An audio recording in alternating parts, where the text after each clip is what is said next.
Hello! Good evening, guys. Nagluluto kami ng aming dinner. Ay, lalabas na naman. Nagluluto kami ng salmon sa aming dinner. Kita ko yun. Ayan na. May seasoning na yan. Ready to bake. May asparagus. Nilagyan lang yan ng mga herbs, salt and pepper, and lemon. At dito, ano pa yung sister ko ng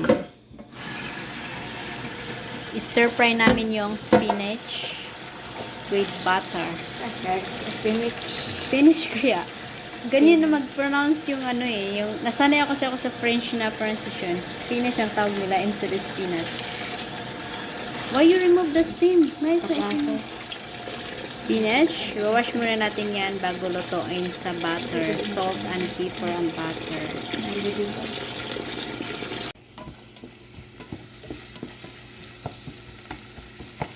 Ginigisa yung ano guys, yung onion, white onion para sa spinach.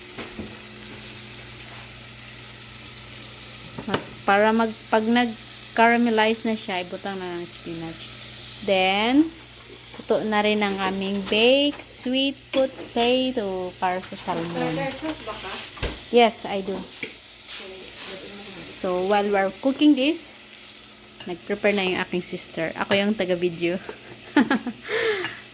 Nag-prepare na siya sa aming dinner. Tartar sauce ba yung nilagay mo? So, yan. Mas masarap kasi yung onion pag nag-caramelize siya. Yan. Kaya mo yan. Kasi guys, maraming dahon pero pag nag-reduce yan pag naluto, you know. Ganyan yan pag ano, dahon, diba? See? Ang bilis niyang mag-reduce. Magaling din pala yung sister ko magluto.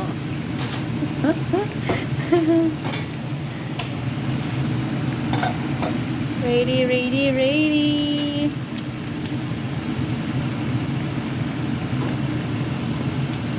Very good idea.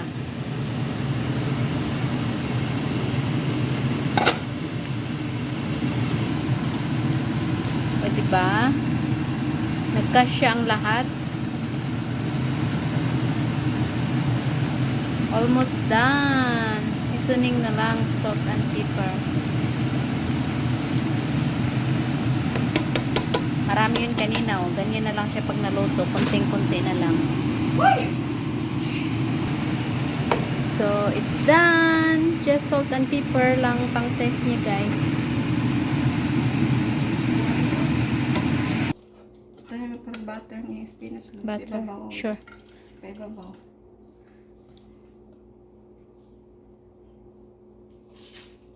Kado na talang kayo. Saan po ba? Ayan, naluto na yung salmon. Ready to serve. Right. Tingin mo nga kaya napahak man. Dinner is ready. Ito na yung spinach, guys. Spinach.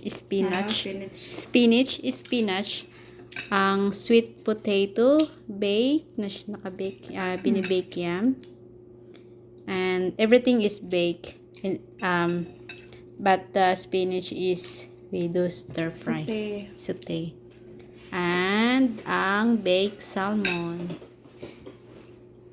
with the tartar sauce. Lami ang kamote nga na sila. Cheers for dinner.